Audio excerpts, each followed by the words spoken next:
Orada kalan adam diyor ki bu azamattардың ruhu her vakit istiyor ki böyleymiş. Olsun o da istiyor mu olmaz?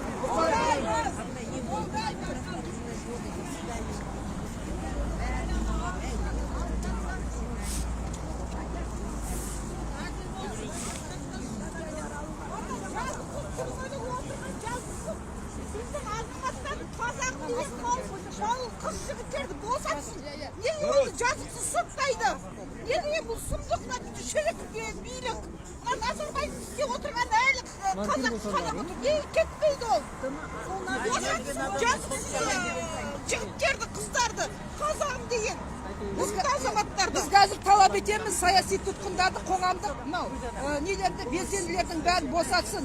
Айгерім Тілеужанды жазықсыздан жазықсыз соттап отыр. Мына жердегі ешқандай не жоқ. Қанша сот өтсе де мына кім жаңағы Дума Мұхаммедкәрімді, Марат Жабаевты, тағы да Айгерім Тілеужан бәрін босатсын. Олардың бәрі осы қаңтардың құрбаны. Қаңтардың құрбаны. Бүгінгі көзімді бір соңын айтайын. Бүгінгі мына жердегі Назарбаев практикасында айтқан сайын қазақтың жүрегіне қанжар қадалғандай болып отыр. Егер мынау Досаев мына үлкен мегаполис Алматы басқарып отқан, егер Назарбаевтың оң қолы құйрығы болмаса, мына проспект Назарбаевтың атын өшірсін. Қаңтар қасіреті проспект деп аталатын болсын. Осыны талап етейік. Назарбаевтың көшесінің аты өшсін. Өлді.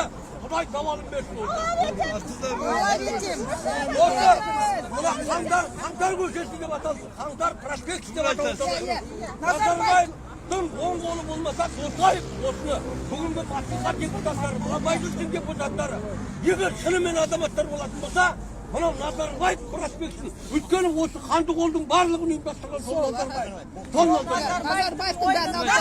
көшесін алып тастасын. Ассалаумағалейкум қазақ елі, мына қаңтарға жиналған барша ағайындар, бағана ағалар, әпкелер сөйлеп отыр.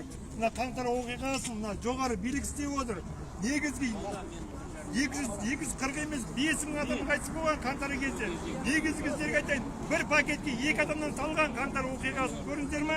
Бұл әлі ашық айтылмай жатыр. Сосын ерді ағалар, әпкелер айтып отыр ғой. Мына полный несін төлесін, қаңтарда қайтыс болған бауырларымыздың ағаларының несін.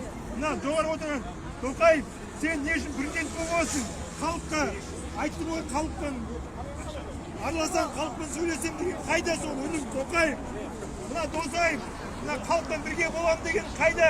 Соны болмайсың ба? Мына қаңтар оқиғаны заңсыз сол, заңсыз атып отыр, заңсыз деп отыр. Біз ешқандай халық, ешқандай террорист емес бұл жерде. Ешқандай не емес. Халық мына билік жүйені өзгерту үшін шығып отыр қаңтар оқиғасын. Сол үшін Аллаға келер жылы халық көп болып шығайық. Мына жерде Құран оқыту. Ешкімді бұл жерге не бейбіт шеруге шақырып отқан жоқпыз. Құран оқытусын шақырып жатырмыз бұл жерге. Келіңіздер, Алла бұйырса, халық. Әр жыл сайын осы жерге келеміз. Әр жыл сайын осы жерге келіңіздер, халық сол. Бұл жерде ешкім ертең келгенше ағайын бауырлар қолдау керек шығып отыр. Жылда 5 қаңтарда осы жерге жиналайық.